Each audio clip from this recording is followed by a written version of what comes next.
भारतातील चीनचे council general चीन जी यांची सोलापूर भेट. डॉक्टर द्वारकानाथ कोटणीस यांनी दुसऱ्या जागतिक महायुद्धात जपानी आक्रमणावेळी चीनमध्ये येऊन केलेल्या लष्करी रुग्णसेवेचा आम्हाला अभिमान आहे व त्या सेवेकरिता चीन शासन सदैव डॉक्टर द्वारकानाथ कोटणीस यांच्या ऋणात राहील, असं प्रतिपादन चीनचे कौन्सिल जनरल चीन जिये यांनी आपल्या प्रतिनिधी स्मारकाला भेट देत या महान मानवतावादी वैदक वीराला अभिवादन केलं.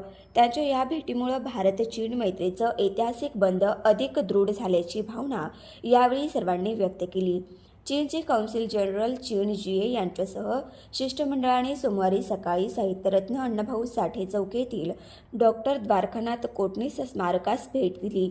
यावेळी महापालिकेचे आयुक्त डॉक्टर सचिन ओंबासे यांनी त्यांचं पुष्पगुच्छ देऊन स्वागत केलं. त्यानंतर चीनचे कौन्सिल जनरल चीन जिये व आयुक्त डॉक्टर सचिन ओंबासे यांनी द्वारकानाथ कोटणीस यांना पुष्पचक्र अर्पण करून अभिवादन केलं.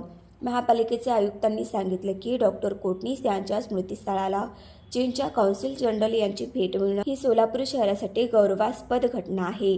या भेटीमुळे सांस्कृतिक व मानवी मैत्रीचं बंध अधिक दृढ होतील.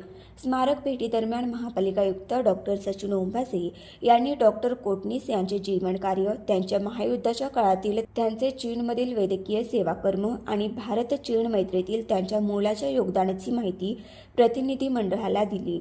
तसेच त्यांनी स्मारकातील दस्तऐवज, पुरावे, छायाचित्रे, वैद्यकीय साधने तथा ऐतिहासिक नोंदी यांचीही सविस्तर माहिती दिली.